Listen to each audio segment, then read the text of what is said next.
I texted her and I said, okay, what'd you do in high school? I know, she looks very athletic. She said, my mom said I was the biggest pain in the ass. That's literally what she said. She goes, I was a soccer player and our team lost every single game. That was her summary of her high school career.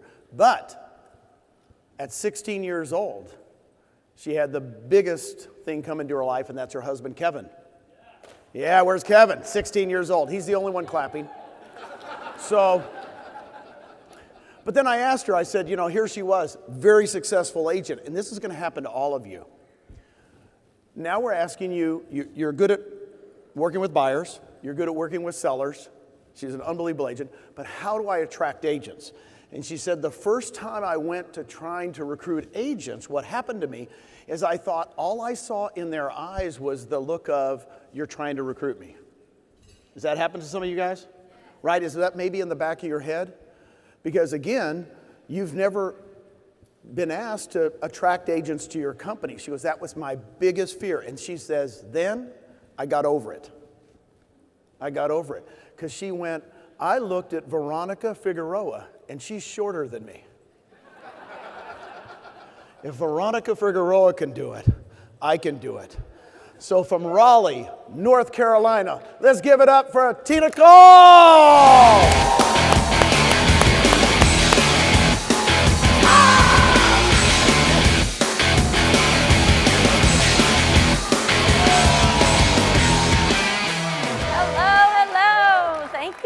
Thank you. I'm so blessed to be here. Woo! All right, guys. So I want you to imagine something. I want you to imagine going on vacation for 2 weeks with your family, and your phone doesn't ring once for business. Can I get an amen? I want you to imagine not eating breakfast, lunch, or dinner in your car on the way to appointments 3 to 5 days a week. That was my life. I want you also to imagine not being the top agent on your team, or worse, the only agent on your team. And I also want you to imagine going from one stream of income to possibly 10 streams of income in the next 3 to 5 years. So these were the things that I imagined when I was sitting in my car eating Taco Bell or all the crappy food that we eat as real estate agents, because there's really nothing fast that's good. And I used to think about, there's got to be a better way. There has to be a way that I can have that life. And then I got a great call from my friend Michelle Sayward, and she tried to convince me to come to eXp, and I was the biggest brat, like my mother said, and I said no 100 times. But after 6 months, we decided to come to this company. And the two things that I focused on in the last 3.5 years that I've been here were leverage and leadership. So today, I'm hoping that I can give you one little nugget that you can take away and start putting an actionable step into place to build that life that you want. Are we good with that? All right, let's do it. So for those of you who haven't met me yet and you're new here to eXp, I've been in the business now for 2 decades. I started at 23, I'm 44 years old, so I've seen the market shift a lot. And I always say I was the average of the 7 people that I was surrounded with in Michigan when I started my career, and they sold about 25 to 35 homes, and I was thrilled with that. I made $100,000, $150,000 a year. I was the highest paid member of my family. It was wonderful, but then 2006 started to, plummet, and by 2008 I had lost 70% of my income, and that just wasn't fun anymore. And so luckily for me, a magical fairy came into my life by the name of Mike Ferry. Who has worked with Mike Ferry before? Yep. And that magical fairy taught me that I didn't have to depend on the market to be a good agent. I just had to learn the skills, have discipline, and treat my business like a business. But the biggest thing that he taught me was the power of thinking bigger, right? Because a lot of us come from families that don't have a lot of money. In fact, money is a point of contention. And many of you think of the word money and you get a negative feeling in your body. And so what Mike taught me was that if you can do, if you can treat the business like a business, have a time schedule, come in, learn the answers that the sellers say to you, because guys and gals, there is no school for sellers learning new objections. They say the same thing over and over and over again, and we just need to learn the answers, right? And then we get more appointments. So from there, armed with this new knowledge, I decided with my husband, Kevin, that we were going to move out of town. We were going to leave Michigan because the wind hurts our face, and that's not fun 6 months out of the year, and we looked for sunshine. And we ended up in Raleigh, North Carolina. And when we landed in there, it was really wild because I didn't know where I was. I knew I could sell homes. I knew I could, come into the office every day, but I needed a GPS just to get out of the driveway. And so we ended up taking 30 listings, I think, that first year. Next year, 55. The year after that, 85. And finally, by the fourth year, we took 130 transactions, or sold 130 transactions, Kevin, myself, and one assistant. And that was amazing to us because when I met Mike, I wanted to earn $1 million. I wanted to see that on my tax return, all those little zeros, even though I didn't keep a lot of it, right? We kept maybe 650, 700, but it was great. It was an achievement in my mind. But doing that year 5 and year 6 and year 7, I realized that I didn't have a business. I had a high-paying job, a great job, right? I made $1 million a year. My God, boo-hoo, right? But the reality is I couldn't go on vacation. I couldn't do the things that I wanted to do because I was stuck on this hamster wheel. And it was a successful hamster wheel, but again, I knew there had to be a better way. So at the time, we were with RE/MAX for 9 years, great company, but I decided to move over to Keller Williams for a couple of years. Nothing really changed there. I kept hitting a ceiling at $72 million. I was the highest earning agent in my office, so I was teaching all the agents. And so then we landed at eXp. And when I landed at eXp, things definitely started to change. So let's go back to the past. I want you guys to think about this because I think a lot of you are going to fit in this box. When it was just me, I was doing all the jobs. The first 7 years, I was the listing coordinator. I was the buyer closing coordinator. I was the field worker. I put up signs and lock boxes, those metal signs in Michigan. I had to stomp on them because I'm like 110 pounds. Inspections, I had to set those up. I was the marketer. I was the sales trainer for myself. So could I do that? Could I do it well? Well, yeah, I could do it okay, but could I do it efficiently? The answer is no. And I am convinced, looking back, that I left millions and millions of dollars on the table because I was too afraid to grow. I was too afraid to hire people. So you've heard the saying, time is money. And my belief is exchanging time for money on a one-to-one transactional basis has a ceiling. For me, my ceiling was 130 transactions. I just couldn't do anymore. There was no more output left. My coach at the time sent me a little card, and I put it on my desk, and I used to look at that when I didn't want to prospect and I didn't want to pick up the phone. And basically the message was, nobody's coming. Nobody's coming for you. You have to do this. So if it's to be is up to me is still sitting on my desk today. But with the difference at eXp and my mindset shifting a little bit, I changed that little note card. And today, my new mantra is, if it's to be, it's up to we. And so, yes. That is a picture of my family, my work family, and there's 60 of us today at our group, and it's wonderful because I was able to take and monetize my brain, all the things that I learned, the life that I gave to ourselves and our family, and we're able to share it with all these wonderful people, and they're doing great. So most of us become real estate agents. Why? Right? We leave our careers and we go, I don't want a boss. I want to work for myself. I'm going to be an entrepreneur, right? But what does that really mean? The definition is a person who organizes and operates a business or businesses taking on greater than normal financial risk to do so. So pat yourselves on the back. You got into the business and you bet on yourselves first. So that was a huge risk. But I also believe there's 3 leverage pillars that people don't teach us when we come into the business. And these 3 leverage pillars are systems. So if you have a system for putting in a listing, a system for putting in a buyer transaction, a system for going on inspections, a system for closing. We're actually really good at systems because we're real estate agents. The second piece is tech. So I think Kyle Whistle has a new app that he shares with our group every week, right? Kyle is all about the apps and the technology. We get on Zooms, right? We do Zooms. Tony Robbins does Zooms with millions of people around the world. We know how to leverage tech. But the thing that we don't know how to leverage is people. And that's the thing that's missing in probably 80% of our businesses. So that's what we want to teach today. So what's the first secret sauce, the first magic formula in building your foundation, building your business? To me, the secret sauce is getting the right people on the bus at the right time. So it's knowing where are my weaknesses? What am I not good at? And then let me hire people that can help me leverage that. A lot of times when I'm coaching an agent, they'll say, I want to hire, I need help, I need leverage, I'm going to hire somebody. And the first thing they all think about is, let's hire an assistant. Who's heard that? Raise your hand. Yeah, let's hire an assistant. And assistants are amazing. I mean, I had one for the first, forever in North Carolina.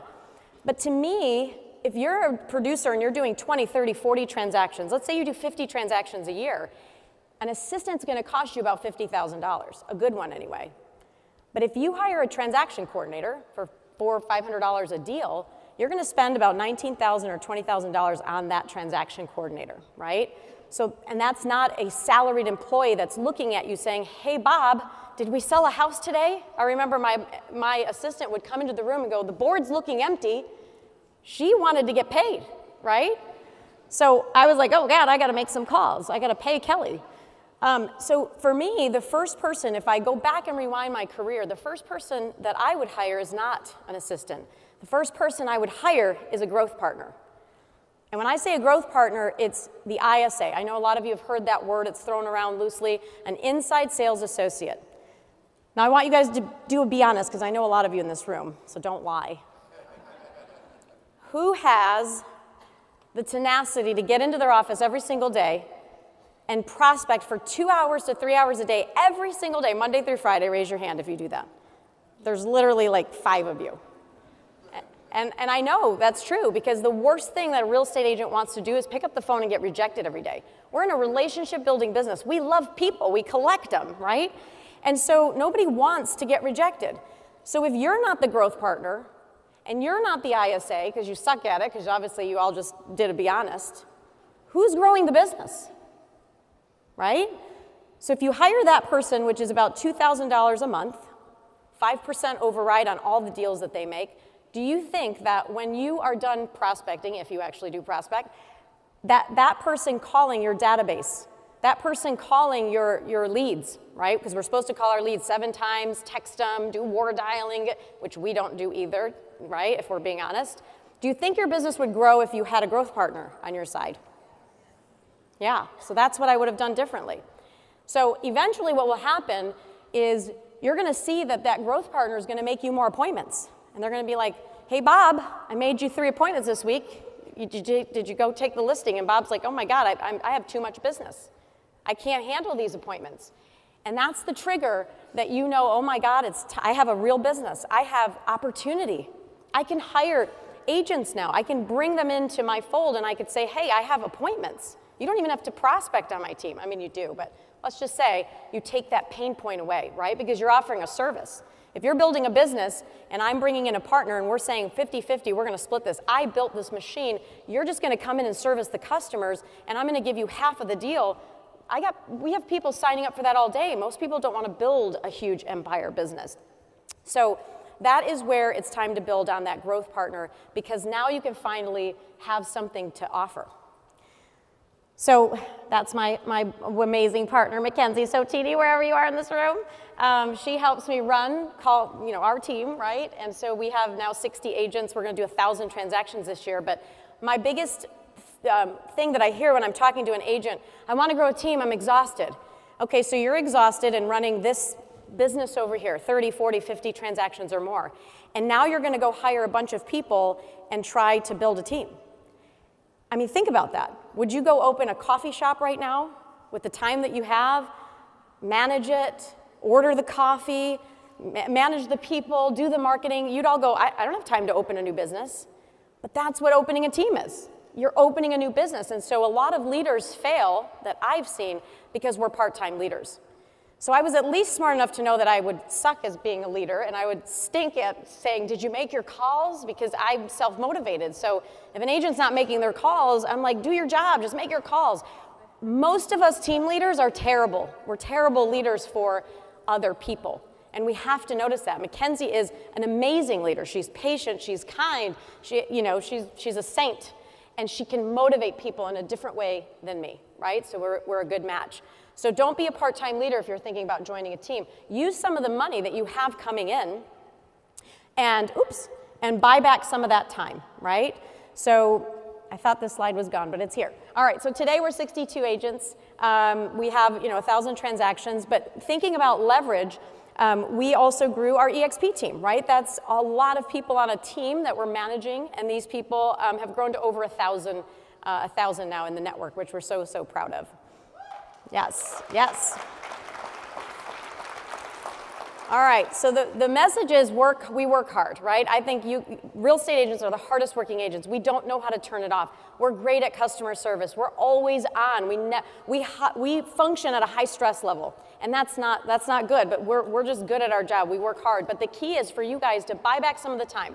Use the money that you're making in real estate, buy back that time, and put together great leaders if you're looking to join or build a team, because you never want to be stuck having one stream of income. So most millionaires, most multimillionaires know that they need 7 or more vehicles of income to grow their wealth. They know their net worth. So the question is, how many do you want? Because I know Tony Robbins, I think last I heard he had like 100. He was part owner in 100 businesses. Last but not least, before we get to this slide I wasn't going to put on because I think some of the people in this room might look at it and go, oh God, she's just telling us how great she is and what her and her husband built in the last 4 or 5 years. And that's not the goal. The goal is I want you guys to think about me as just this little Greek girl that came from a poor family, that had really good work ethic, that took 20% of everything I learned at all of these conferences, because I've been to probably 150 in the last 12, 15 years. I took away 20% of what I learned and I moved it into action. And so this next slide is to inspire you to go from one stream of income to potentially 10. And know that some of these things we did 10 years ago, right? I think I heard Jarek say that most people overestimate what they can do in a year, they underestimate what they can do in 10. So I want everybody to think of your age right now. Don't lie to yourself, your real age. Add 10 years. I hope this next slide will inspire you to know that this could happen to you. You just have to take intentional action.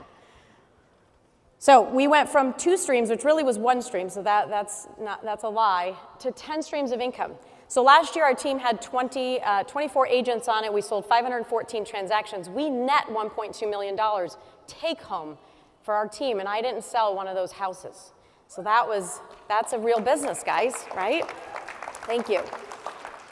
Been here for 3.5 years with eXp, and we've earned $1.055 million in revenue share total in those 3.5 years. So thank you, Glenn Sanford.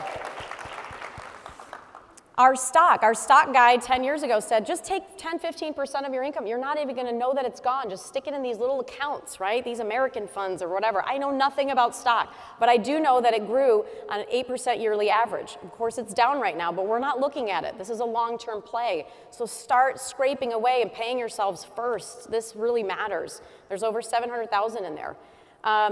The gifts from eXp, my gosh, we bought a rental property with it. So our stock's gifted for production, attraction, investments, $400,000 worth of stock, so because of eXp Realty. One of my friends owns 25 rental properties, all paid for, and she inspired me to start investing, and so we bought our first property several years ago. Now we have 11 properties, and we make $3,000 a month passive income, but think about that. We had to invest over $500,000 to make $3,000 a month passive. And here at eXp Realty, if you bring 6 agents that are cappers, which is what, 2.7 million in volume, they sell 5, 6 homes a year. You bring 1 agent to the company, that's the equivalent of owning 1 rental property. And guess what? Their furnace doesn't break. Their roof doesn't leak. They might be annoying, but that's okay. No, I'm just kidding. So 6 agents who bring 6 agents, guys, $3,000 a month in passive income. We don't think about these things till we're sitting in our car dripping sauce all over stuff, right? And we all have nice cars. So that's a great investment, but it's a long-term hold. When we pay off all those homes, whether eXp is around or not for us in 20 years, that's a plan to exit, right? You've got syndication deals. I learned this from a great eXp agent here, Mark Z. And we got involved in syndications, which are group investment funds. That's another $4,000 a month. Kyle Whistle was he helped me with affiliate agreements. He said, Tina, every time you're on YouTube and you're talking about something and you say RedX or you say, Espresso Agent or you say SalesX Training and people sign up, those companies will pay you for that advertisement. You're drawing people to their company. Why aren't you getting paid? And I said, I didn't know you could. right? So now we get checks, and Kev's like, what the heck is this from? I said, I don't know, YouTube or something. So, and then of course we get our referrals, right? We live in Raleigh, North Carolina. If anyone has a referral, send it our way. But you know, that's a huge thing for eXp agents. Go on to Workplace, get to know your fellow agents, like their stuff, collaborate. If you see that most of your business is coming in from California, talk to those agents. And then coming soon is the thinking bigger, right? Mackenzie and I talked about coaching, right? We could do coaching. We could make extra money doing coaching or team building or whatever, guys. But just think about all the different ways that you guys can monetize that amazing knowledge in your brain. Learn how to be better leaders. And if anyone needs help doing any of these things, reach out. Love you all, and so blessed to be here.